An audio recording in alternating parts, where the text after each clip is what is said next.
Stave 2. The first of the three spirits. When Scrooge awoke, it was so dark that looking out of bed he could scarcely distinguish the transparent window from the opaque walls of his chamber. He was endeavoring to pierce the darkness with his ferret eyes when the chimes of a neighboring church struck the 4 quarters.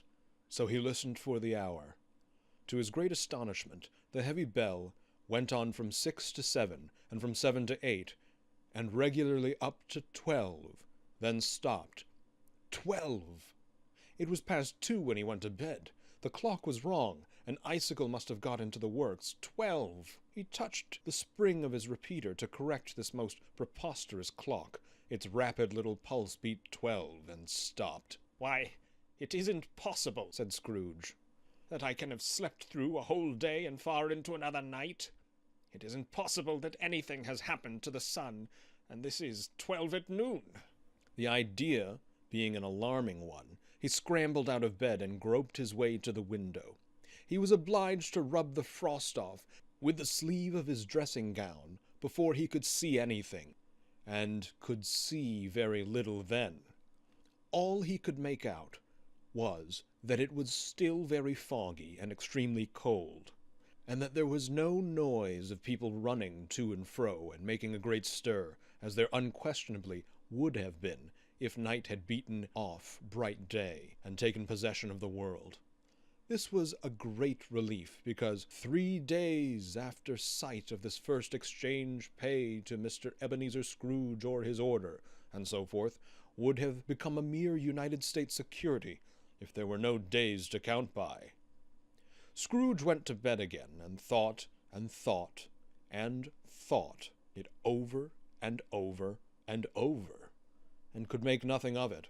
The more he thought, the more perplexed he was, and the more he endeavored not to think, the more he thought.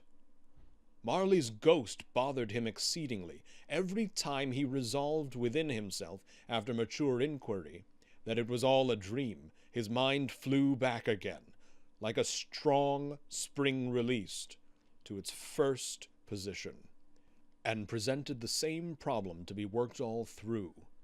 Was it a dream or not?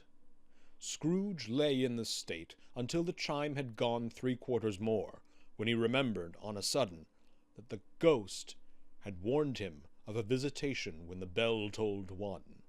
He resolved to lie awake until the hour was past, and considering that he could no more go to sleep than go to heaven, this was perhaps the wisest resolution in his power.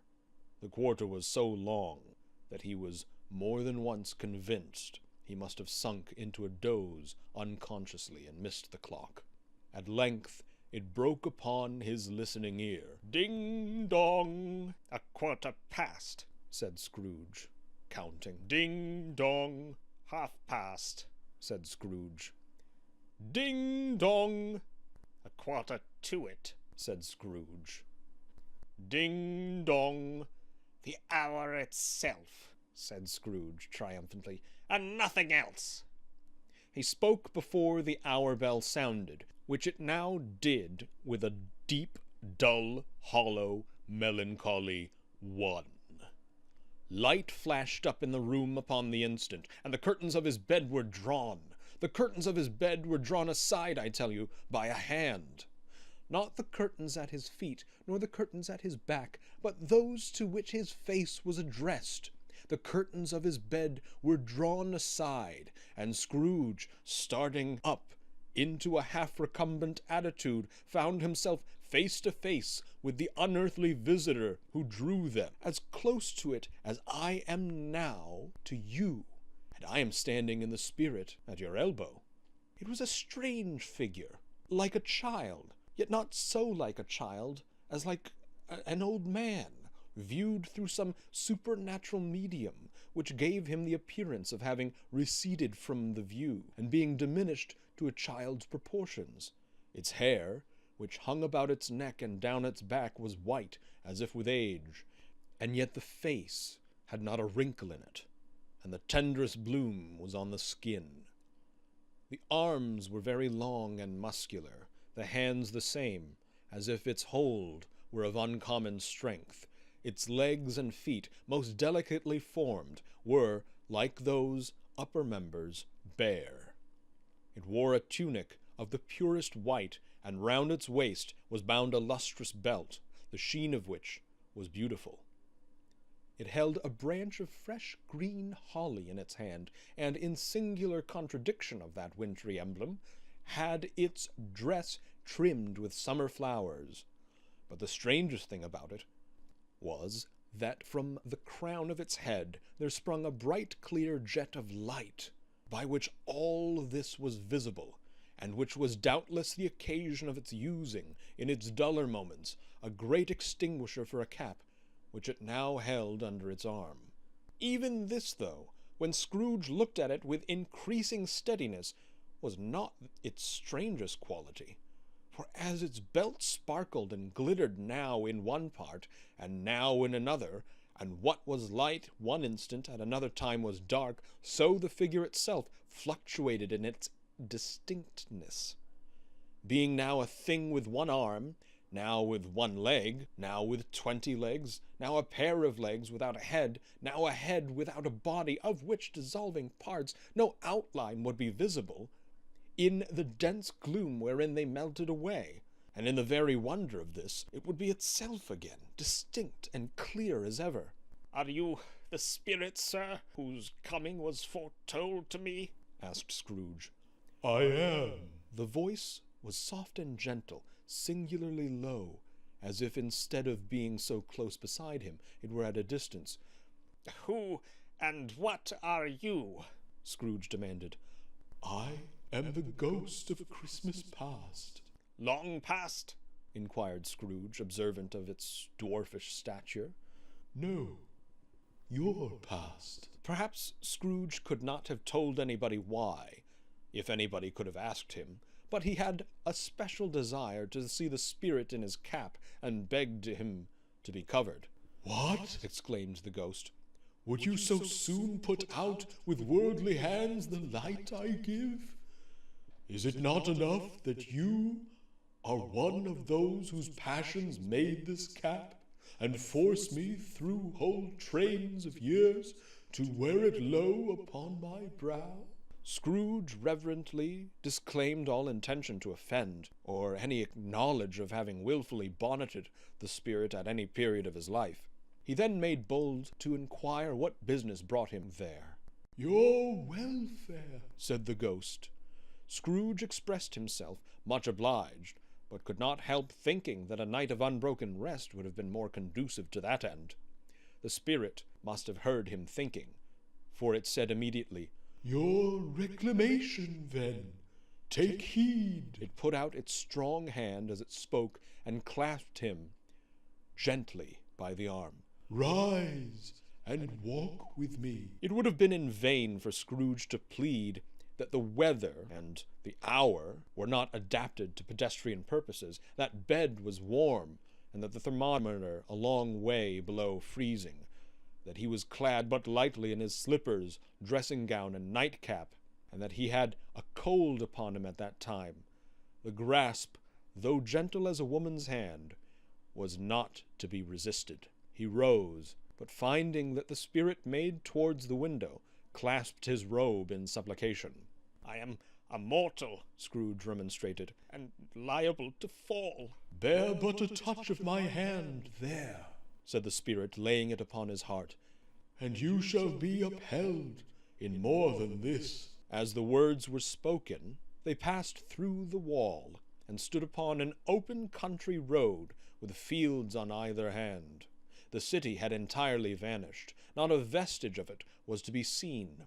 The darkness and the mist had vanished with it, for it was a clear, cold winter day, with snow upon the ground. "Good heaven!" said Scrooge, clasping his hands together as he looked about him. "I was bred in this place. I was a boy here." The spirit gazed upon him mildly. Its gentle touch, though it had been light and instantaneous, appeared still present to the old man's sense of feeling. He was conscious of 1,000 odors floating in the air, each one connected with 1,000 thoughts and hopes and joys and cares long, long forgotten. Your lip is trembling, said the ghost. And what is that upon your cheek? Scrooge muttered, with an unusual catching in his voice, that it was a pimple, and begged the ghost to lead him where he would. You recollect the way? Inquired the spirit. Remember it? Cried Scrooge with fervor. I could walk it blindfold. Strange to have forgotten it.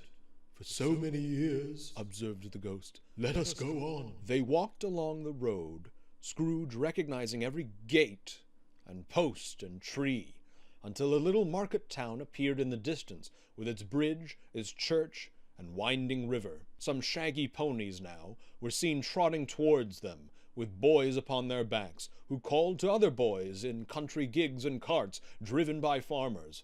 All these boys were in great spirits, and shouted to each other, until the broad fields were so full of merry music that the crisp air laughed to hear it. These are but shadows of the things that have been, said the ghost. They have no consciousness of us. The jocund travellers came on, and as they came, Scrooge knew and named every one. Why was he rejoiced beyond all bounds to see them? Why did his cold eye glisten, and his heart leapt up as they went past? Why was he filled with gladness when he heard them give each other Merry Christmas as they parted at crossroads and byways for their several homes? What was Merry Christmas to Scrooge? Out upon Merry Christmas! What good had it ever done to him? The school is not quite deserted, said the ghost. A solitary child, neglected by his friends, is left there still. Scrooge said he knew it, and he sobbed. They left the high road by a well-remembered lane, and soon approached a mansion of dull red brick, with a little weathercock-surmounted cupola on the roof, and a bell hanging in it. It was a large house, but one of broken fortunes, for the spacious offices were little used, their walls were damp and mossy, their windows broken, and their gates decayed. Fowls clucked and strutted in the stables, and the coach-houses and sheds were overrun with grass. Nor was it more retentive of its ancient state within, for entering the dreary hall, and glancing through the open doors of many rooms, they found them poorly furnished, cold, and vast. There was an earthly savour in the air, a chilly bareness in the place, which associated itself somehow with too much getting up by candlelight, and not too much to eat. They went, the ghost and Scrooge, across the hall, to a door at the back of the house. It opened before them, and disclosed a long, bare, melancholy room, made barer still by lines of plain deal forms and desks. At one of these, a lonely boy was reading near a feeble fire, and Scrooge sat down upon a form, and wept to see his poor forgotten self as he used to be. Not a latent echo in the house, not a squeak and scuffle from the mice behind the paneling, not a drip from the half-thawed waterspout in the dull yard behind, not a sigh among the leafless boughs of one despondent poplar, not the idle swinging of an empty storehouse door, no, not a clicking in the fire, but fell upon the heart of Scrooge with a softening influence, and gave a freer passage to his tears. The spirit touched him on the arm, and pointed to his younger self, intent upon his reading. Suddenly, a man in foreign garments, wonderfully real and distinct to look at, stood outside the window, with an axe stuck in his belt, and leading by the bridle an ass laden with wood. Why, it's Ali Baba! Scrooge exclaimed in ecstasy. It's dear old honest Ali Baba! Yes, I know! One Christmas time, when yonder solitary child was left here all alone, he did come, for the first time, just like that, poor boy, and Valentine, said Scrooge, and his wild brother, Orson. There they go! And what's his name, who was put down in his drawers asleep at the gate of Damascus? Don't you see him? And the Sultan's groom turned upside down by the Genii. There he is, upon his head. Serve him right. I'm glad of it.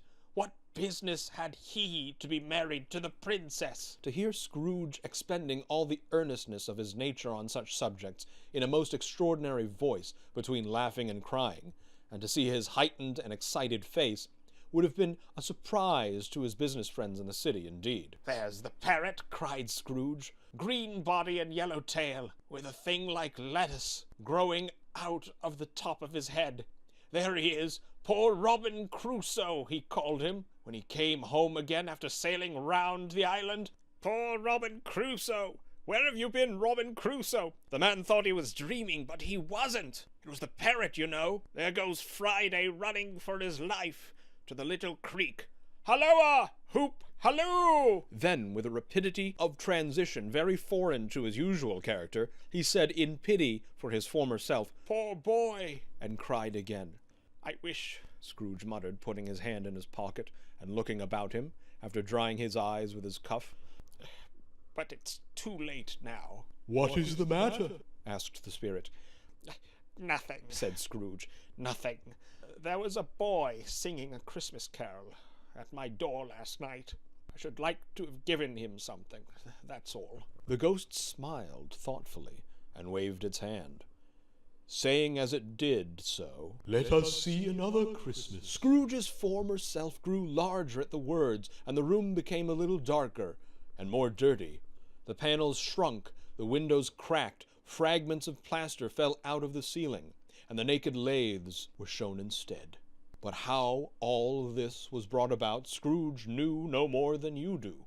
He only knew that it was quite correct, that everything had happened so, that there he was, alone again, when all the other boys had gone home for the jolly holidays. He was not reading now, but walking up and down despairingly. Scrooge looked at the ghost, and with a mournful shaking of his head, glanced anxiously towards the door. It opened, and a little girl, much younger than the boy, came darting in, and putting her arms about his neck, and often kissing him, addressed him as her dear, dear brother. "I have come to bring you home, dear brother," said the child, clapping her tiny hands and bending down to laugh. "To bring you home, home, home."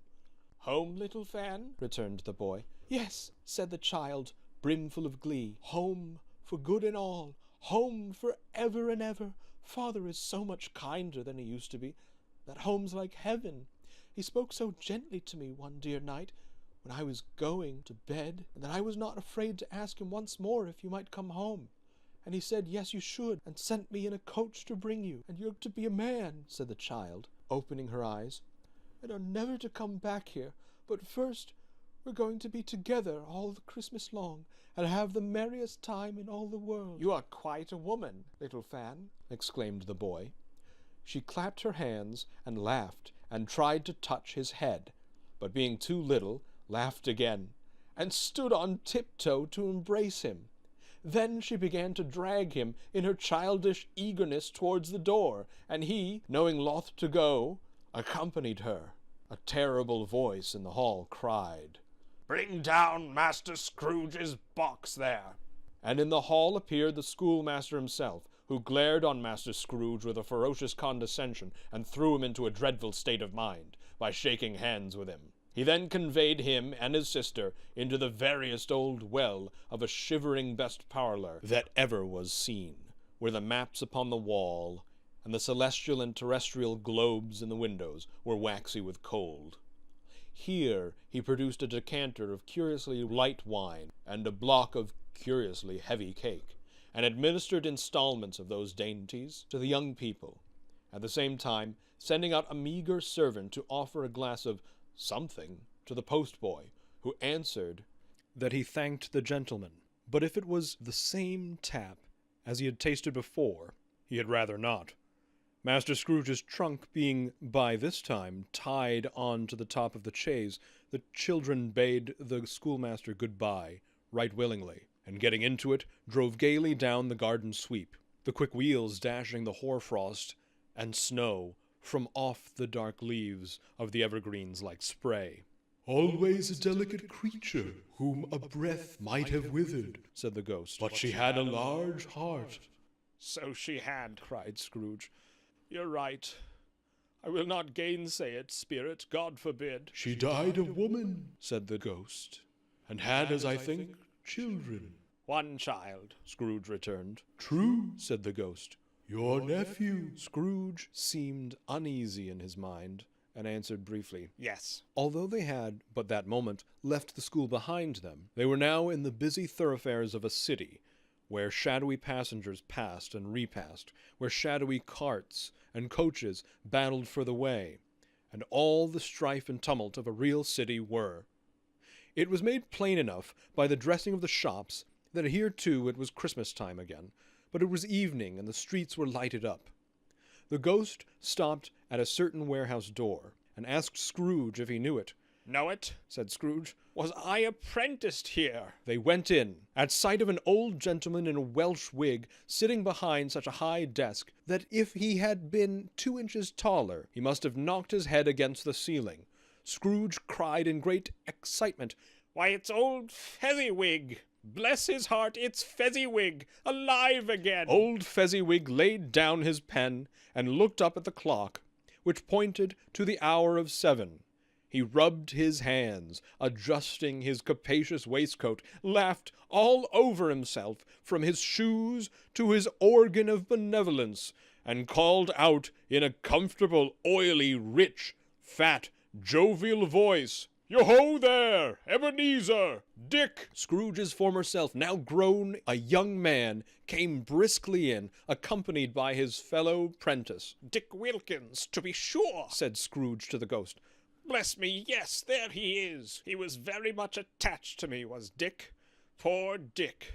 Dear, dear. Yo-ho, my boys, said Fezziwig. No more work tonight. Christmas Eve, Dick. Christmas, Ebenezer.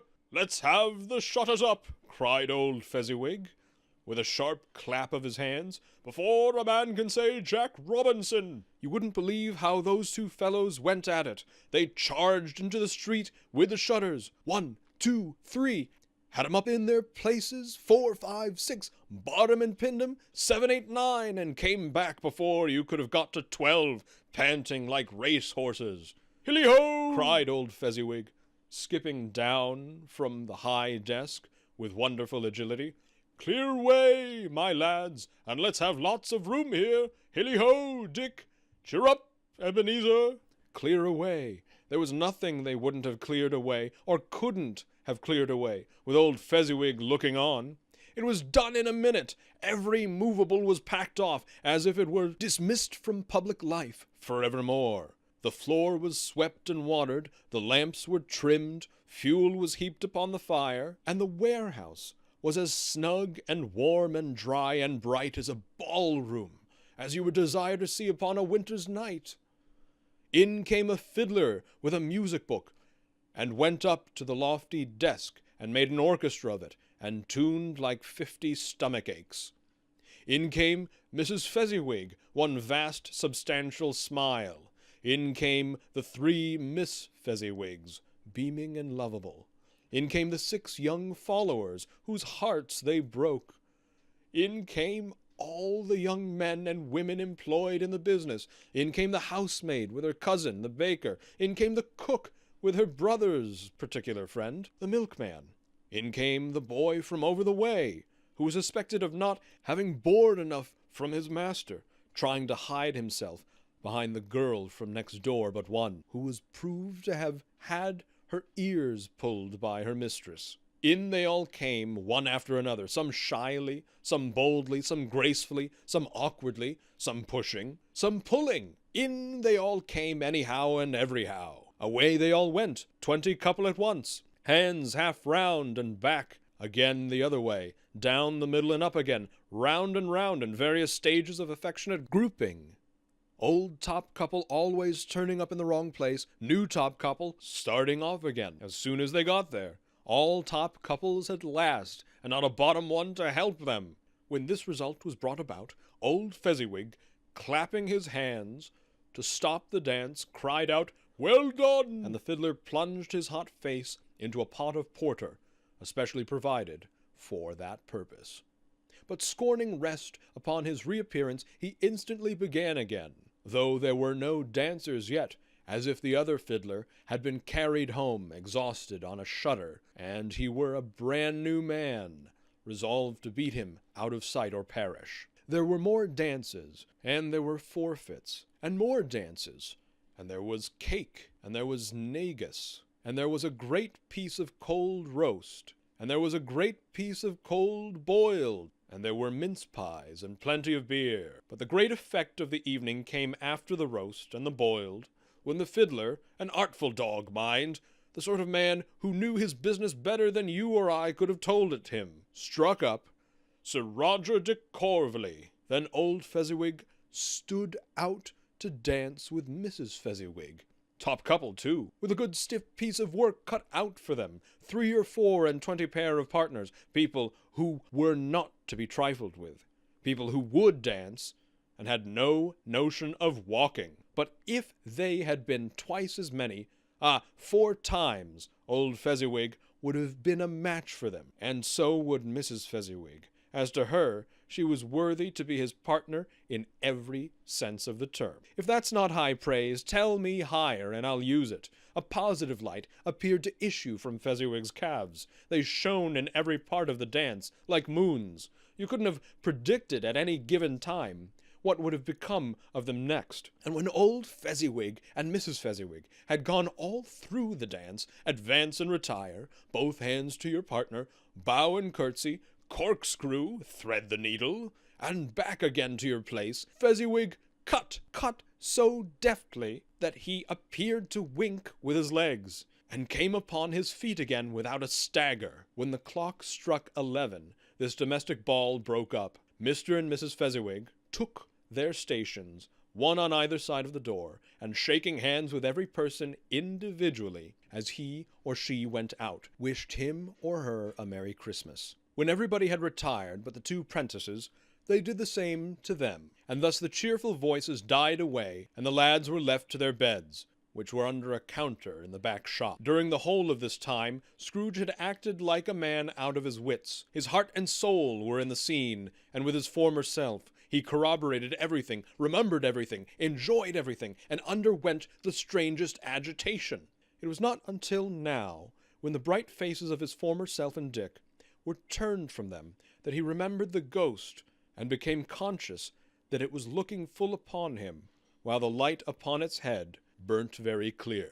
"A small matter," said the ghost, "to make these silly folks so full of gratitude." Small, echoed Scrooge. The spirit signed to him to listen to the 2 apprentices, who were pouring out their hearts in praise of Fezziwig, and when he had done so, said, "Why is it not? He has spent but a few pounds of your mortal money, 3 or 4 perhaps. Is that so much that he deserves this praise?" it isn't that, said Scrooge, heated by the remark, and speaking unconsciously like his former, not his latter self. It isn't that, Spirit. He has the power to render us happy or unhappy, to make our service light or burdensome, a pleasure or a toil. Say that his power lies in words and looks, in things so slight and insignificant that it is impossible to add and count him up. What then? The happiness he gives is quite as great as if it cost a fortune. He felt the spirit's glance and stopped. "What is the matter?" asked the ghost. Nothing particular, said Scrooge. "Something, I think," the ghost insisted. No, said Scrooge. No, I should like to be able to say a word or two to my clerk just now.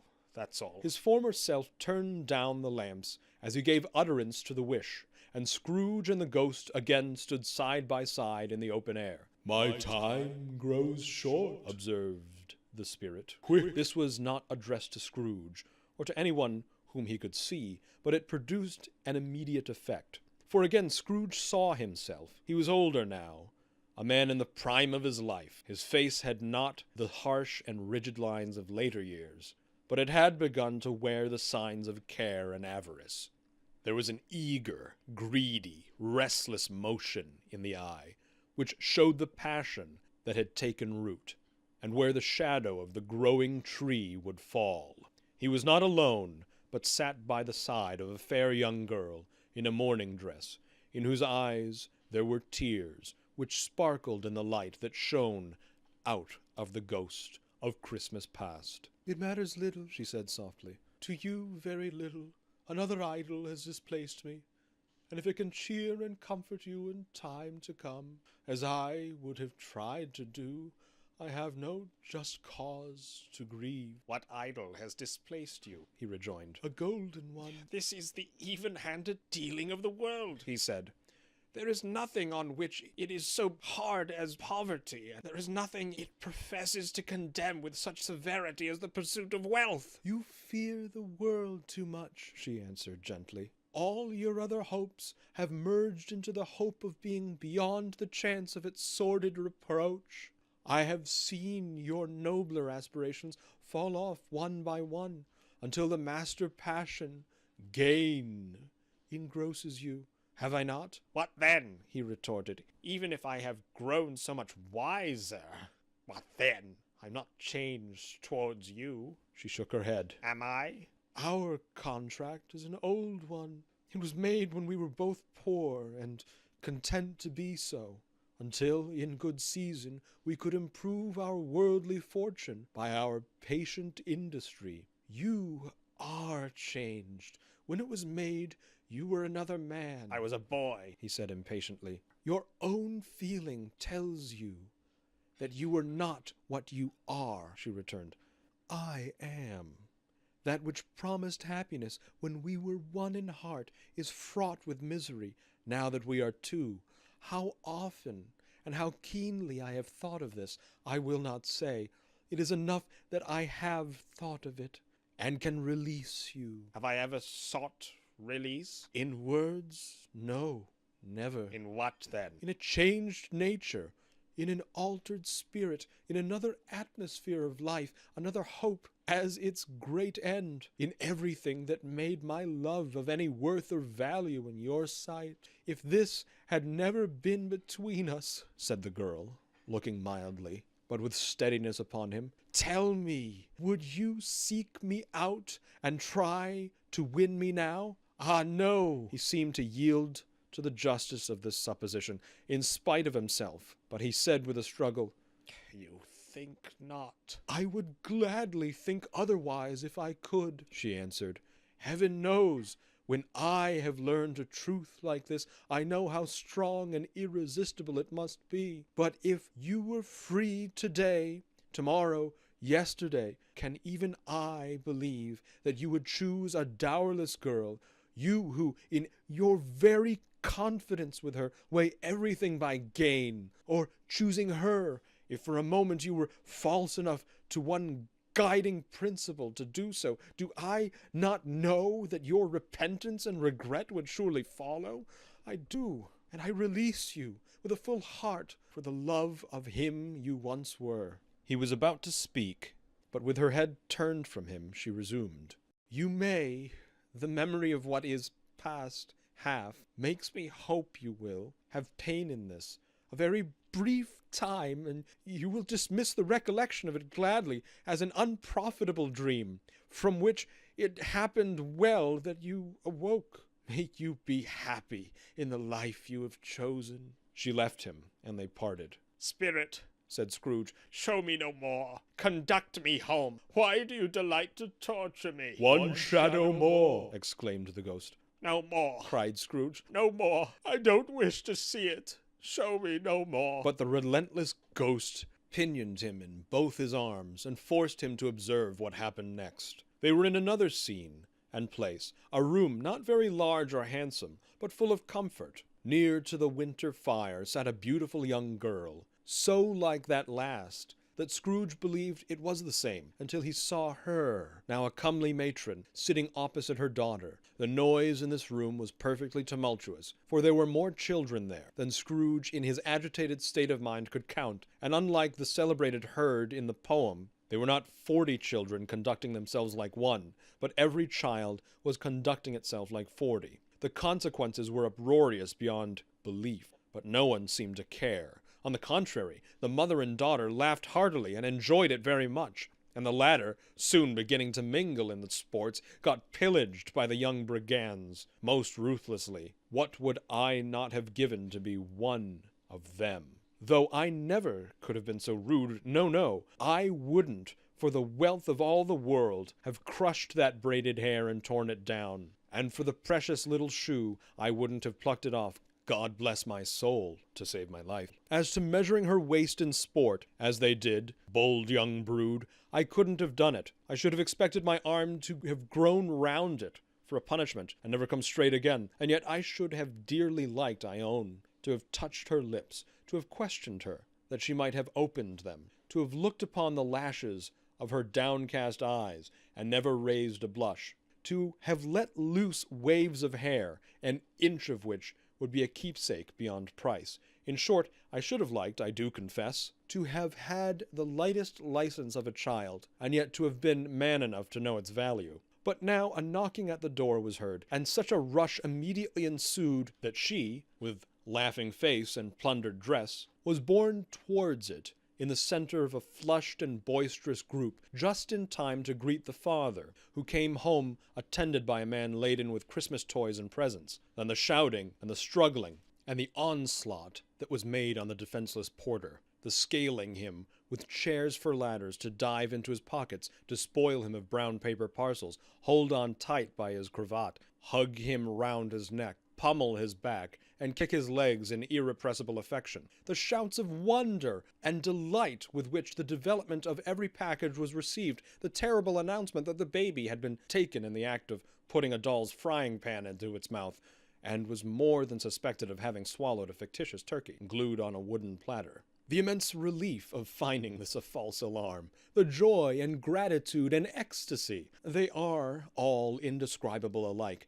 It is enough that by degrees the children and their emotions got out of the parlor, and by one stair at a time, up to the top of the house, where they went to bed and so subsided. And now Scrooge looked on more attentively than ever, when the master of the house, having his daughter leaning fondly on him, sat down with her, and her mother at his own fireside, and when he thought that such another creature, quite as graceful and as full of promise, might have called him father, and been a springtime in the haggard winter of his life, his sight grew very dim indeed.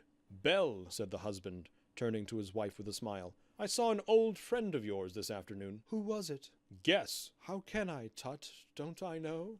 she added in the same breath, laughing as he laughed. "Mr. Scrooge." "Mr. Scrooge it was. I passed his office window, and as it was not shut up, he had a candle inside. I could scarcely help seeing him. His partner lies upon the point of death, I hear, and there he sat alone, quite alone in the world, I do believe." "Spirit," said Scrooge in a broken voice, "remove me from this place." I told you these were the shadows of things that have been, said the ghost. That they are what they are. Do not blame me. "Remove me," Scrooge exclaimed. "I cannot bear it." He turned upon the ghost, and seeing that it looked upon him with a face in which some strange way there were fragments of all the faces it had shown him, wrestled with it. "Leave me.